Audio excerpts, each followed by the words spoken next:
Buenos días, soy el Sensei Martín Fernández del Dojo Fukuyama de Albacete. En este reto de hoy os voy a hablar sobre la técnica de Kizami-Shuki. Kizami-Shuki es un golpe directo que tiene la particularidad de que su recorrido no es completo, no se trabaja con la máxima distancia que nuestro brazo puede recorrer. Dentro de la práctica del karate tenemos tres distancias en cuanto al recorrido de las técnicas. Sería o waza, o gran recorrido, técnica larga, chu-waza, de recorrido medio, y ko-waza, recorrido corto.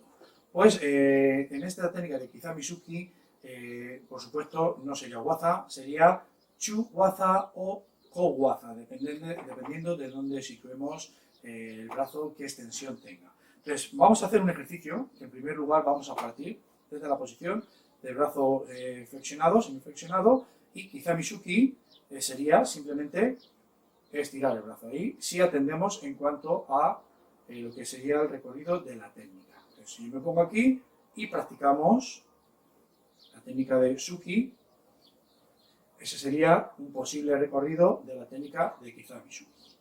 Pero Kizami-Shuki no se refiere solamente al brazo, sino también a la posición que adopta la cadera para darle una mayor profundidad, que normalmente gira de perfil, Hanmi o incluso Irimi.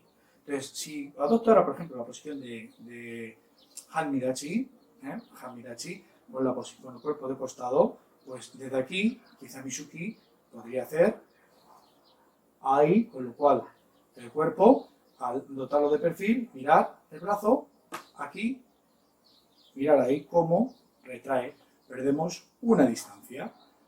No quiere decir que siempre haya que poner el cuerpo de perfil los golpes para ganar esa distancia, no, porque para ganar la distancia tenemos los desplazamientos, que de hecho en el canal he ido poniendo diferentes ejercicios sobre los desplazamientos.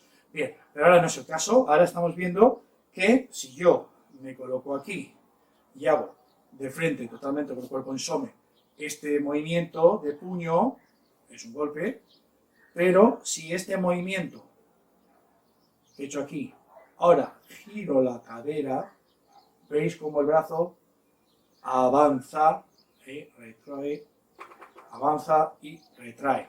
¿Por qué? Porque el giro de la cadera le da una mayor profundidad a nuestra técnica, logra que llegue un poquito más allá.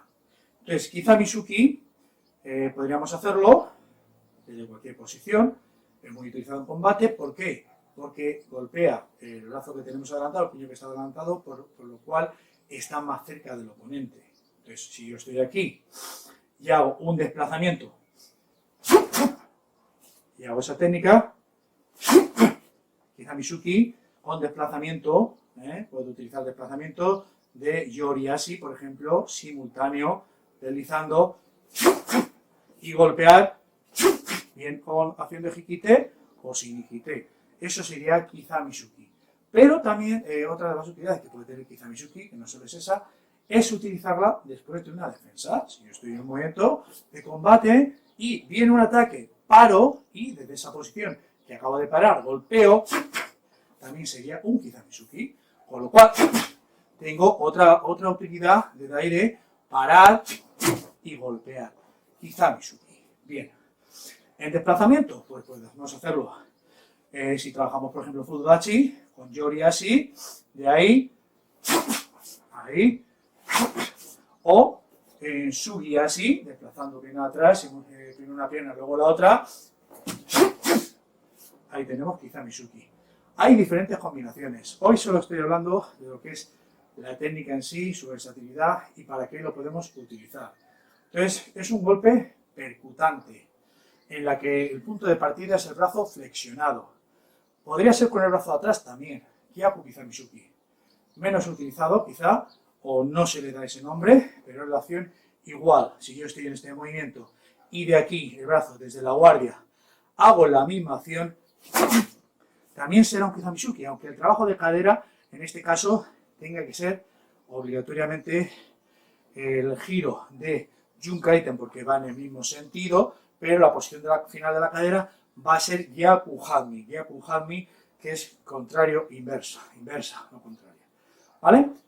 Pues nada, este ha sido el trabajo sobre Kizami-Shuki, que podemos ahondar infinitamente más sobre él, pero solamente era poner una muestra. Muy bien.